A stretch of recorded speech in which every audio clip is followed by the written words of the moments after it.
Good afternoon, everybody. It's great to see you all today for Espresso with Carlo. As usual, I have my espresso ready. So Elizabeth and Rick, cheers to all of you.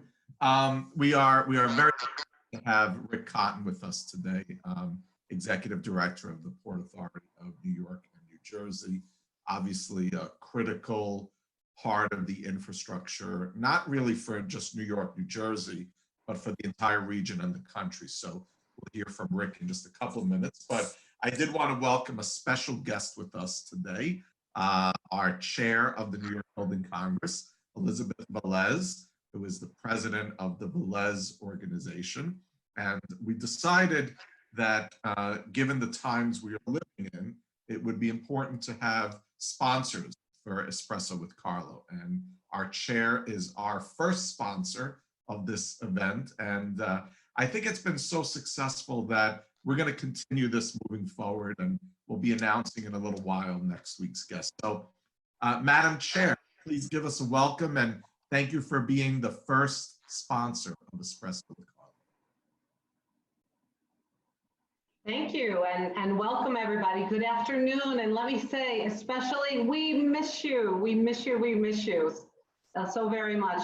I want to thank Carlo Sisora and our entire Building Congress team for continuing to advocate and support all of our members during this time when we can't be together. These forums, Carlo, that you do have been invaluable to keep us all engaged during this time of social distancing. And just in full disclosure, I'm joining not with Espresso, but with a nice cafe con leche. So I hope you guys are all drinking up as well with whatever you want at this point. All goes, I think. Our industry is so tenacious, we're so resilient, and I think I can say it for everybody, but that we're so ready to get back to the hustle and bustle of our life and building New York. We are New York tough, and we are looking forward to starting back better than ever. We hope that's real soon. So enjoy the presentation today. We have a phenomenal guest speaker. Back to you, Carlo. Thank you, Elizabeth, and thank you for all that you do for the industry and really for mentoring so many people out there. Thank you. Now, tomorrow we're doing a young professionals thing, Rick. That's going to be Negronis with Carlo. So that's 4 o'clock. I think that'll be a lot of fun. But really, thank you, everybody. It's been challenging. I think anyone that says it has not been challenging must be living on the moon right now. But it's also been rewarding to really see how people have come together. Obviously, the first responders, the governor has been phenomenal and his entire team. I'm honored to serve on his Restart New York committee, and I thank Bill Mulgrew and Steve Cohen for leading that. But it's as we're going through this time, we're also thinking about the future and thinking about the engines of our regions, of our economy, of really what makes New York what it is. And I think when you think of that, Rick Cotton really is leading so much of that. And Rick, if it's okay with you, I'm going to skip your bio and just jump right into it. We all respect you and thank you for your years. And I think I can't think of a better person to be in this position at the Port Authority right now than you, and not just at the Port Authority, but with your real understanding of infrastructure and building and the finances behind it. I think obviously your voice is critical as we rebuild. So let me turn it over to Rick for a few minutes, and then we will start with questions. Well, Carlo, thank you very much for those kind words. The Building Congress has been a great partner. Your members are key to virtually everything that the Port Authority has going in terms of its ambition to take legacy facilities and build new 21st century facilities that are on a par with any on the globe. So I thank you, and I thank your members really profoundly for that. I just will make a few introductory observations, call them, and then we can have a dialogue. First, I just begin in terms of the Port Authority's ambitions. If you go back, it seems like years, but it's barely 2.5 months in terms of what the Port Authority was doing. We were operating our facilities at absolutely record volumes. The airports last year, 140 million passengers, never had that level of passengers previously. The tunnels and bridges, steady growth over the last 5 years, hit a 10-year high in terms of vehicles. PATH commuter railroad, highest average weekday ridership in its history, many days being over 300,000 riders a day, which for PATH was unheard of just a very short time ago. The seaport setting records literally every month, certainly had a record year last year, and a record number of employees at the World Trade Center and going through the Oculus. Now, those days start to feel like a long time ago, but with the coronavirus crisis, we shifted very quickly, as everyone did, into truly crisis mode.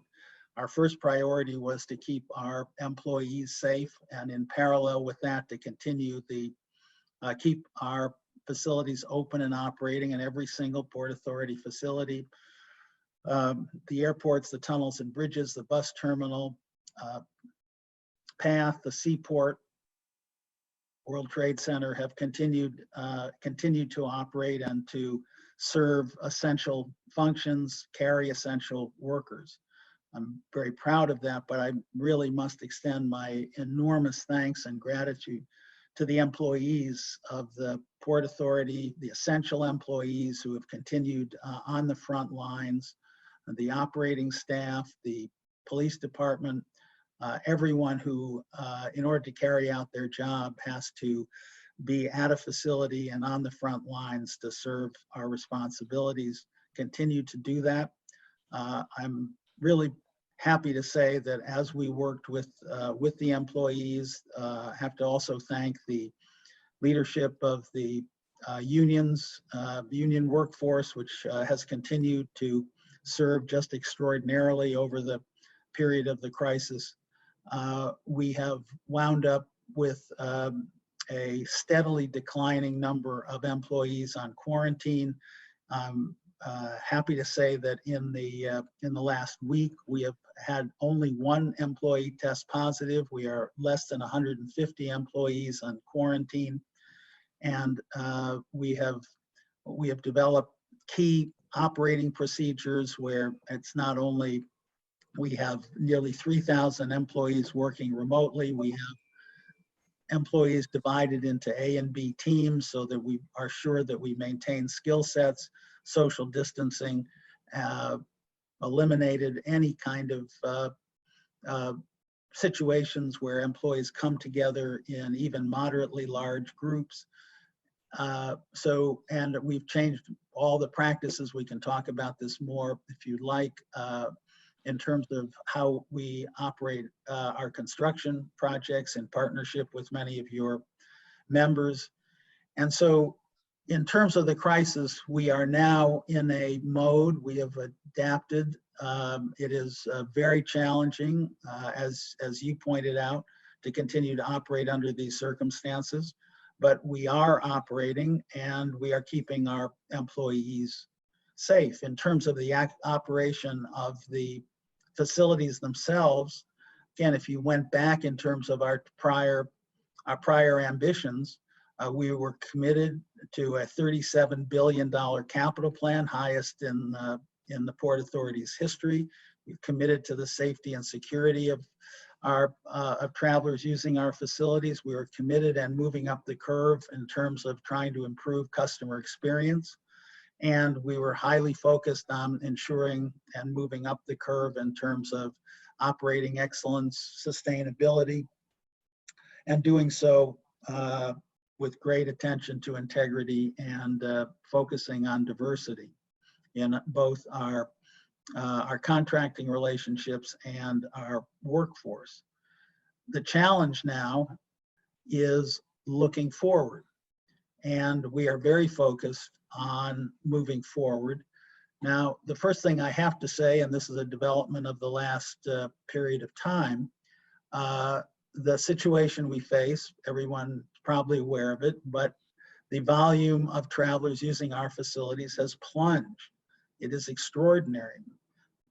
There's a 97% decline in passengers going through our airports. It is a 95% decline in terms of ridership on path. It is a 50% decline in vehicles going over our bridges and through our tunnels. The bus terminal in terms of passengers is 95+% down. Seaport is held up a little better, and thankfully, because the supply lines have continued to work well. But the consequence of that passenger decline is that an enormous hole has been blown in our revenue streams.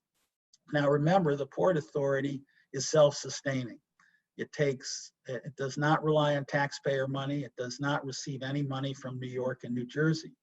We are entirely self-sustaining through fees we charge to our commercial partners at our facilities, which generates about 2/3 of our revenue, and 1/3 comes from tolls, fares, and fees from users.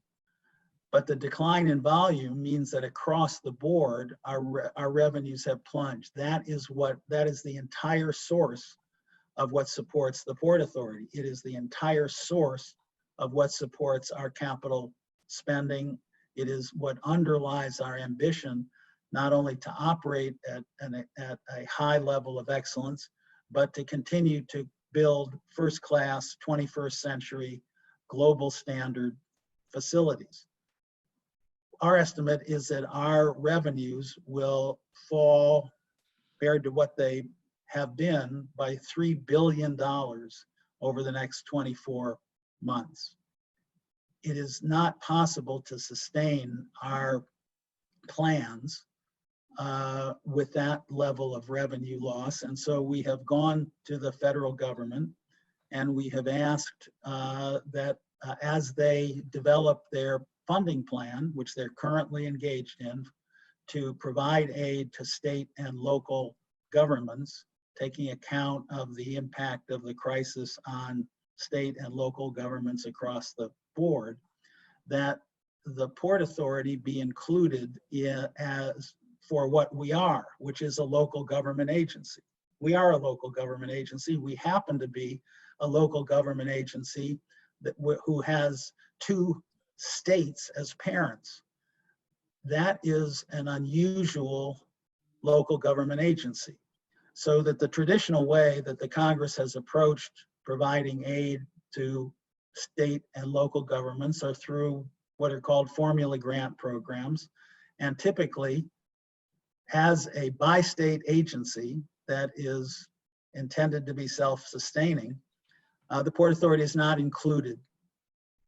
So we have asked the Congress in this extraordinary crisis that we currently face, that in addition to thinking about states, in addition to thinking about municipalities, in addition to thinking about counties, they should be focused on agencies like the Port Authority. There aren't many, but given the role that the Port Authority plays, that this is an absolutely crucial time for federal aid to be provided to fill this extraordinary revenue loss in order to enable the Port Authority to move forward on its ambitious capital plan, its ambition to build 21st century facilities.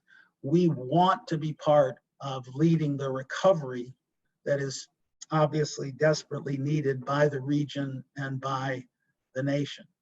Our capital spending has the potential to do that. We also leverage, because we rely heavily on public-private partnerships, on private financing.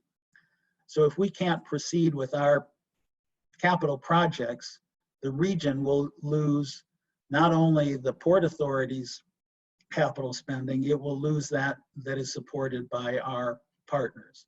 And all told, we're talking about $15 to $20 billion in the next few years. And it would be a tragedy for that capital spending not to be part of fueling the recovery. Final point I will make is that we are, as we look forward, and that I think is critically important, we need to get through the next 12 to 24 months in terms of until a vaccine, until a therapeutic drug is developed. We need to get through that period where safety and avoiding any resurgence of infection. And that's going to require operating differently. And we are completely committed to ensuring that our travelers, our users, passengers at the airports, riders on the PATH train feel safe, feel secure, and we are looking at and committed to developing new procedures, different procedures, working in cooperation with the two states, working in cooperation with public health authorities, looking at technology strategies, looking at different practices that enable social distancing to deliver that to the public. But we are convinced that travel, transportation, it's obviously vital to the economy of the region. It's also vital in terms of visitors to the region. We have to create not only a feeling of security, but we have to provide facilities that makes the region competitive, attractive, and we believe that the ambition of the Port Authority in terms of new global standard facilities is an important part of that agenda. So we are going urgently to the Congress to ask them to include us in what is the current discussion in terms of aid to state and local governments, and we remain committed to being as a vigorous force in terms of the services that our facilities provide and the contribution that our capital investment will provide to sustaining that to the maximum extent possible. Great, thank you, Rick. Let me first of all, there are a lot of comments in our Q&A that I'm looking at, just wishing you well on health and safety. So you have a lot of people thinking of you out there. Let me start a little bit before we talk about the capital plan. You mentioned a lot about how the facilities will have to change and what it looks like in the next 12 months, et cetera. Has the Port Authority taken steps already, and are they working in terms of how will it, getting on an airplane be different, arriving at the Port Authority bus terminal be different, things like that? Well, big picture, given the dramatic reduction in passengers at the airport, the dramatic reduction in bus riders at the bus terminal, the dramatic reduction in our PATH ridership, we have taken made multiple adjustments. First of all, for efficiency's sake, and for maintenance, and to enable our intense cleaning regimes to take hold as effectively and efficiently as possible. So we have wound up working with our partners, our airlines at the airport, bus carriers at the bus terminal, et cetera, to shrink the operating footprint. So there have been consolidation of gates and concourses at the airports, similar consolidation of gate usage at the bus terminal. We have gone to a reduced operating schedule at PATH, but each of those moves has been done with the safety of the passengers and the users first and foremost. So we have gone with these reduced footprints to very intense cleaning procedures. We have worked to restrict the entry points to the terminals, ticketed passengers only. As we have reduced schedules, however, we have been very mindful of the need to enable social distancing, very mindful of the mandates from both states that individuals in public who can't maintain social distancing need to wear masks, so that the operation of the facilities has changed very, very significantly to accommodate to the reduced usage, but to ensure everything, as I say, everything from a more limited footprint, which can be managed and cleaned and maintained rigorously on a absolutely regular schedule, where help points can be put in place, hand sanitizers can be easily available. And so we have pretty dramatically changed how we operate the facilities. I didn't mention our bridges and tunnels. We have moved the bridges and tunnels that were not all electronic tolling, so there's no further cash collection, again, to minimize the need for toll agents and drivers to have closer contact. So we tried to look at every aspect of the operation of the facilities to ensure that they are as safe as we can make them. Awesome, thank you. Let's get to the capital plan. Obviously, we in the building industry were very excited when you announced the largest, I think, capital plan in the history of the Port Authority. Can you give us a sense of what continues to happen and what's been stopped? And then maybe let's take each airport. There are a couple of questions on JFK, LaGuardia, Newark, where you see things at each airport in terms of the capital investment.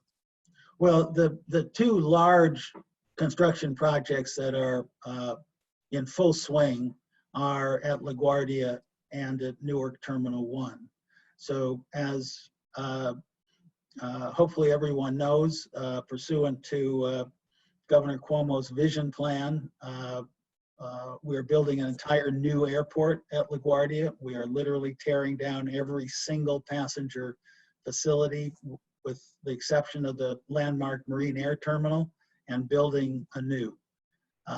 That construction project has been making good progress. It faced some significant challenges, as all construction projects did, with the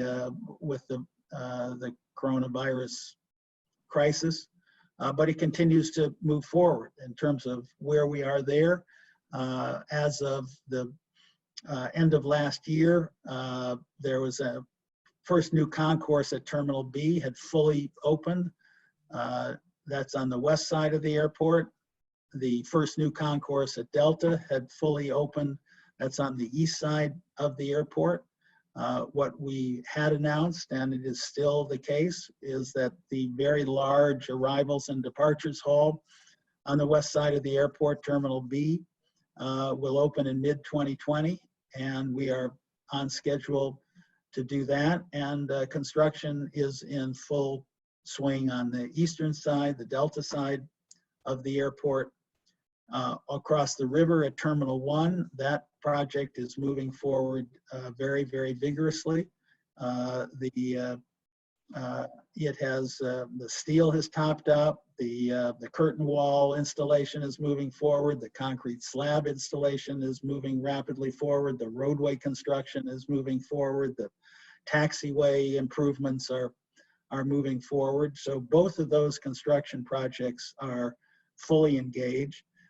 They have both adopted, as most other construction projects have, but these construction projects have adopted very, very strict safety precautions, temperature checks for anyone and everyone entering the site, facial coverings, hand washing stations available, hand sanitizers available. As everyone on this call knows, the PPE for construction workers requires gloves. So all of those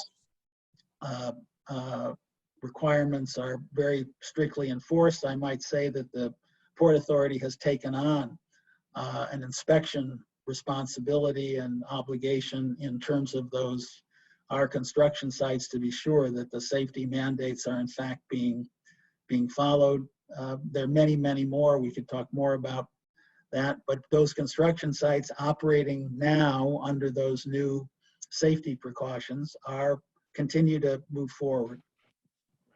Now, in terms of future, so obviously JFK, people got very excited about the plans and the ideas for there. Is there any part of that planning for the JFK redevelopment that can continue, or is that totally stopped?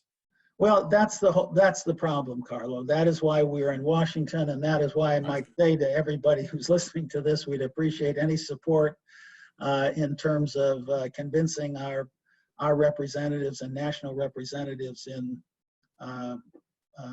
the Congress, both House and Senate, that this is really a critical ask and one that deserves support. We are moving forward with all of the projects that are in construction. What we are being forced to look at, to reassess, and to potentially face hurdles in moving forward are projects that are not in construction. And JFK is definitely one of those. The bus terminal is one of those. That is precisely the challenge. And the path to Newark, the 2 air trains, those are our ambitions. We're in the midst of renovating. Renovating's too moderate a word. We are trying to make the George Washington Bridge through a $2 billion program structurally sound for another 100 years, so it can serve the region the way the current bridge has. We have to relook at all of those projects in order to understand what the consequence of this dramatic fall in revenue will simply limit our abilities to move forward.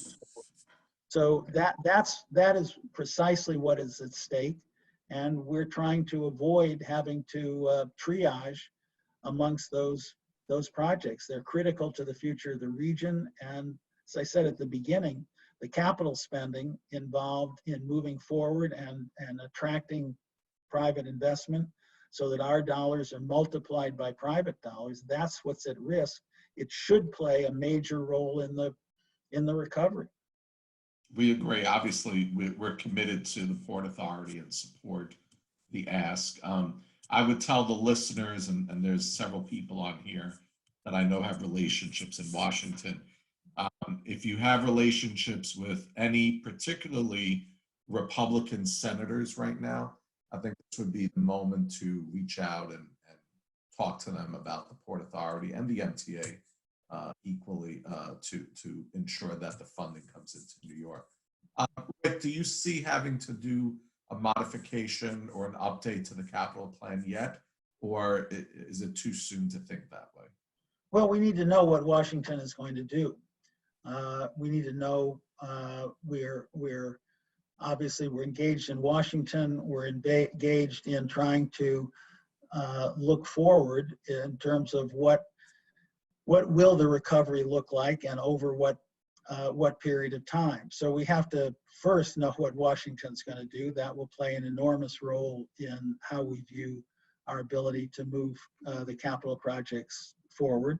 And secondly, we need to have at least some better insight into what the nature of the recovery is, be able to make as good a prediction as possible as to what our revenue lines will look like as one makes projections about what will be the timing of the return of air travelers, what will be the time of the return of vehicles using the crossings, what will be the timing and the volume of riders that a mass transit system like PATH can support. So we're actively involved with multiple forecasters in terms of GDP recovery, in terms of job recovery, in all of the elements that go into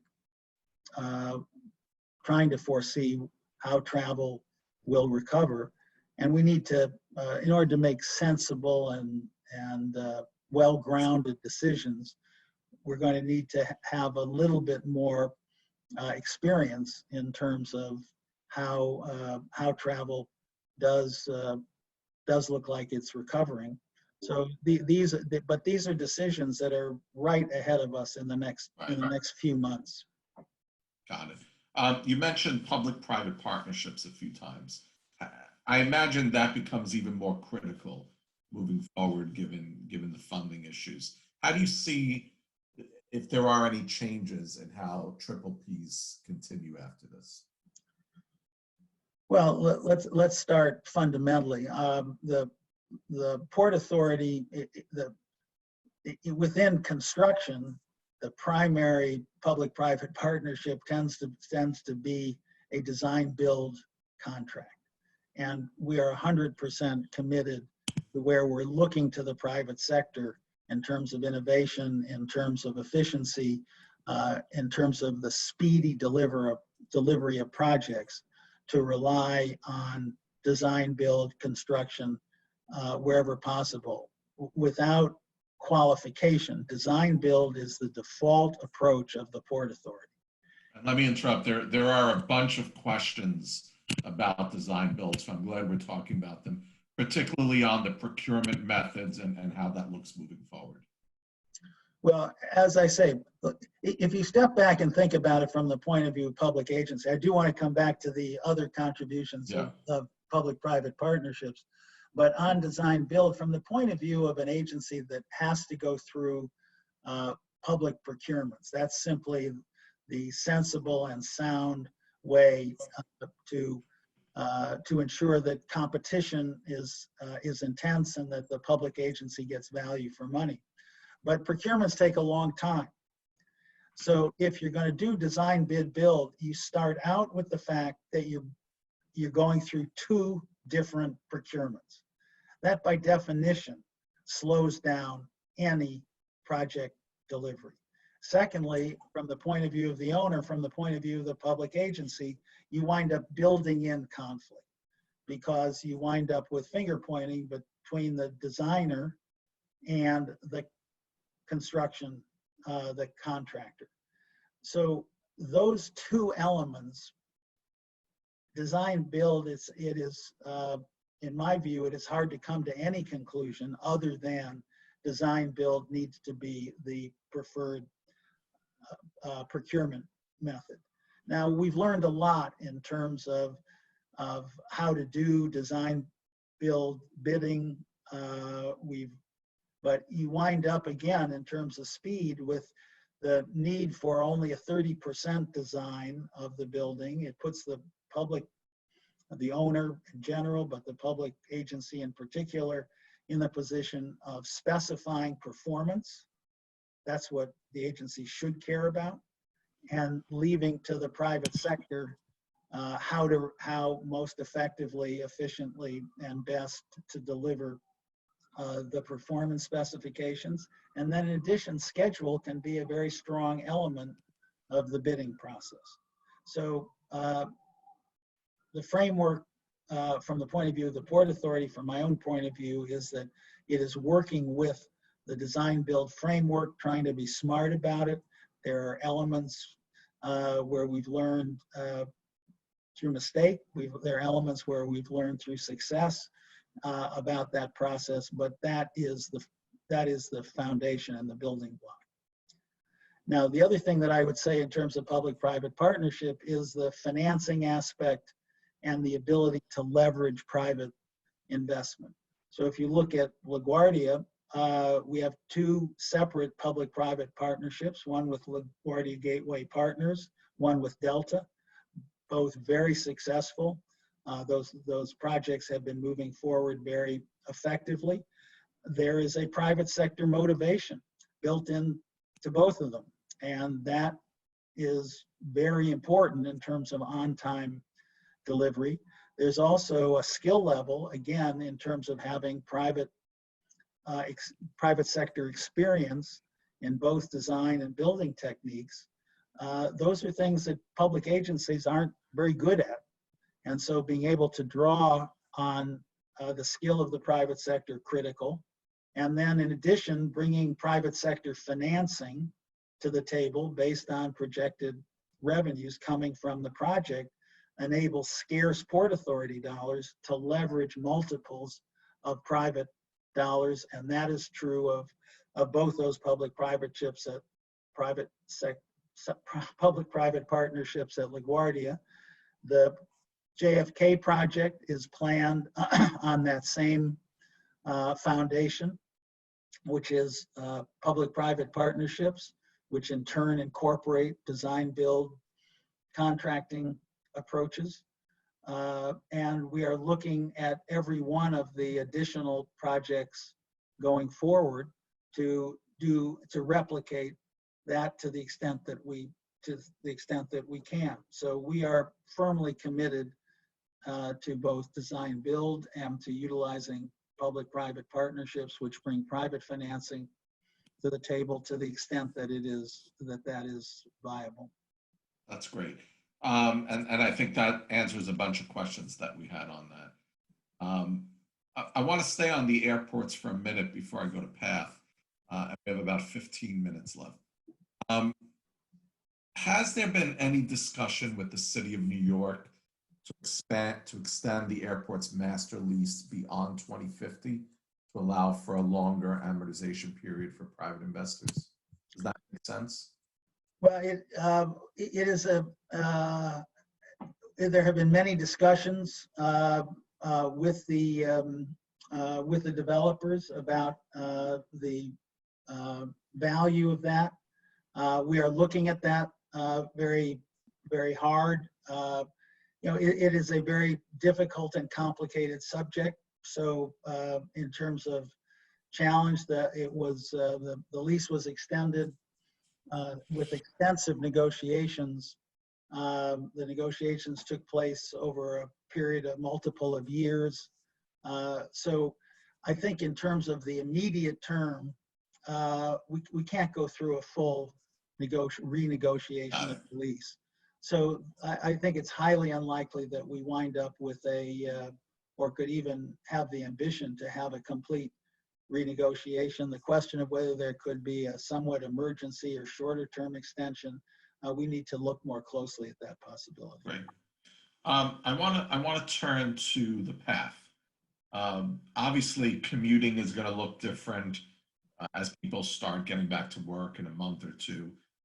What is the Port Authority planning for PATH riders? Have you started really thinking about how will that riding experience look differently moving forward? Well, we've been giving that a great deal of thought. Let me back up 9 months and say PATH announced in June of last year what we called the PATH Improvement Program. And the point of that program was threefold. One, it was to dramatically increase capacity. Second, it was to reduce delays. And third, it was to improve the customer experience. All of those are now going to be very highly related to how we move forward. First, with the reduced ridership, I mentioned that PATH reduced its schedule simply because there was this 95% reduction in ridership. PATH has analyzed every single train, it's not an exaggeration, in terms of the ridership on that train under the circumstances of reduced ridership, to have the modified schedule enable passengers, these are essential workers who are using the PATH trains. We have to have sufficient capacity to serve them. On the other hand, we don't need to be running a schedule which was designed to serve 20 times the number of riders. But we have maintained a schedule which enables riders to spread out in the cars and to socially distance. Consistent with the orders of both governors, we are requiring riders to wear masks. We have gone to a very intense cleaning and disinfecting schedule, both of the cars and of the stations. The stations are cleaned and disinfected, the high touch areas, multiple times a day. Every single car is disinfected every day, overnight. And so we have, and we have actually taken Carlo on social media to posting pictures of the cars, lest anyone think that there is any kind of overcrowding or any kind of social distancing issue, to demonstrate that the cars have plenty of capacity for passengers to spread out. Now, going forward, we're going to have to think about how to maintain that capability as passengers come back. So we're going to have to think about how do we regulate, how do we meter passengers onto stations? Is there a way to meter passengers getting into cars so that there is not a circumstance where crowding means that social distancing is not possible? We have to communicate with passengers about our disinfecting and cleaning practices so that, again, they feel safe. I think one lesson that one learns over and over is that it's not really enough to do something. You have to actually tell people. You have to inform people. You have to communicate with people. So we are working through all of those. We're trying to look at whether there's technology that can aid both in terms of how does one determine when capacity has been reached? Are there efficient and effective ways to disinfect as many parts of the system as possible on as frequent a basis as possible? So all of that are intense subjects of conversation, discussion, and deliberation. Got it. Well, I think that answers a bunch of questions as well. One interesting question, in addition to government support, obviously we're waiting on Washington, but has the port started working with the private sector to figure out if government money doesn't come, does the private sector help inject doses of capital into the budget? Well, we're going to have to look at every alternative. Speed here is a major consideration. DC actually, despite the partisan and somewhat dysfunctional nature of the process in the recent past, we've seen multiple pieces of legislation, not necessarily without controversy, but we've seen multiple pieces of legislation move through the Congress for the Congress a very, very short period of time. We are hopeful that this next legislation will not only move quickly, but will include us. So that has been our focal point. Over the longer term, in terms of thinking whether there are private sector approaches, there are some models which one could imagine, which are development techniques in terms of value capture, to the extent that transportation facilities are leading to higher valuations, higher tax valuations. And there are, again, through the public-private partnership, through, as I say, development, there may be techniques which can happen relatively quickly, but that needs to be a significant element of conversation going forward. Right. You know, I feel like, particularly with the announcement of this major capital plan and the projects, and I think LaGuardia is a perfect example of when people started taking it seriously, that things were really happening and change was coming. So your momentum was really moving forward in such a great way. And we all felt it, right? We've been on the tours, we felt it. I think you were on the circuit, Rick, more than anyone else I can think of, talking about the plans and the excitement. And now we've stopped, right? How does the port get that mojo back in them? How do we, and what can we do to help you? What can the contractors, the engineers, the design professionals do to spread the word that, you know, what you're doing is there, and let's keep it moving? Well, I'm tempted to start out by saying, call your representative, call your senator. Particularly Republican senators. That's my big push lately. But we just have to work together. We will demonstrate, it's going to be a challenge, we will demonstrate at the two major construction projects that are going, LaGuardia, Terminal 1 at Newark, we will demonstrate what could be the future. And I think we need to we need to spread that word, which is that it is of enormous value. The region will recover. There's no question. It's hard in the fog of war. It's hard in the moment to not feel huge levels of concern. I think many people have analogized 9/11.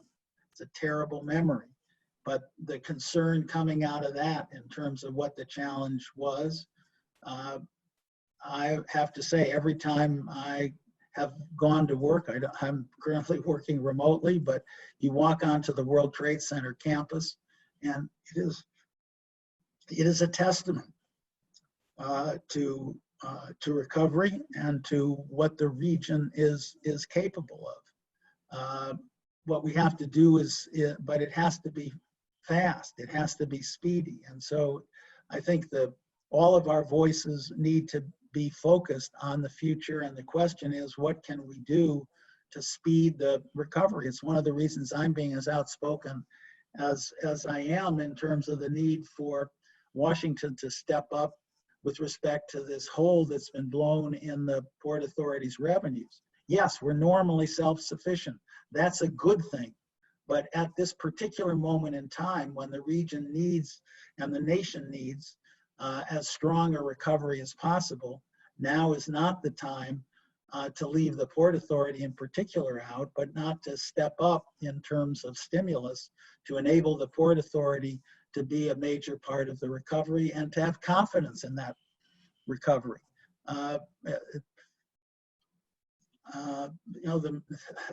The main thing we have to fear is fear itself. Right. And the region will recover. It can recover quickly. There will be a vaccine. There will be therapeutic treatments. And we have to be in a position to take advantage of that. And one of the ways we can take advantage of that is to have 21st century transportation facilities, and it is to have engaged construction financing and stimulus right now as the recovery begins. We agree. And you know, I think I've said this to you in private, the number one priority right now, other than, of course, health and safety, because that's a given, but for the Building Congress is federal stimulus money in terms of infrastructure investment in the New York region. I plan to put my mask on and head down to Washington after June 8th, which is when they're supposed to be reopening the Capitol and the buildings, and make a personal pitch. We've been in touch with people on the Hill constantly about it. And you know, it's very clear, investing dollars in capital infrastructure brings you back an incredible return. I would be remiss if I did not thank the airlines because they are an incredible partner in everything that you do at the port, and really are helping build an incredible region. And I know we have our friends from Delta and from American on the line. And I thank Patty and Palmina in particular. Delta and what they're doing at LaGuardia is clearly an incredible vision and an incredible moment in time in how an airline, city, and government, and an entity like the Port Authority could move forward. So thank you both for really all the work you're doing. I would certainly echo that. Carlo, you can see who's on the line. I can't, but I know. If you notice, my eyes are looking. I'm being a little sneaky here, Rick. I like to play to the audience. You know, they teach you that in law school. So I want to end here, and I want to say thank you, Rick. But what I like to do at the end of these is just say, have you ordered from any special restaurant in your neighborhood, or you want to give a shout out to anybody in particular that we should be supporting? Obviously, now's the time to do so. Well, I would have to come back to a shout out to the employees of the Port Authority who are on the front lines. They have been stalwart. They have carried the agency through, and as you just said, our partners. we're there to work hand in glove with the airlines. We're there to work hand in glove with our private terminal operators. We work hand in glove with our concessionaires. The fact is, the airports are a community. There are literally hundreds of companies, hundreds of employers. There are tens of thousands of workers, and none of our transportation facilities could function without our business partners, and without their employees, and without our employees. So I think we all owe, certainly within the transportation sector, a great debt of gratitude to all of them. Yeah, great. On that note, thank you, Rick Cotton, Executive Director of the Port Authority. Obviously, whatever you need, count on our support. We are with you and the team 1,000%. Thank you again to Governor Cuomo for really keeping us focused, and obviously for the investments in the capital plan. And thank you to our sponsor, the Velez organization. We will see you next week, and we'll be announcing our guest very shortly. Have a wonderful day, everybody. Stay safe.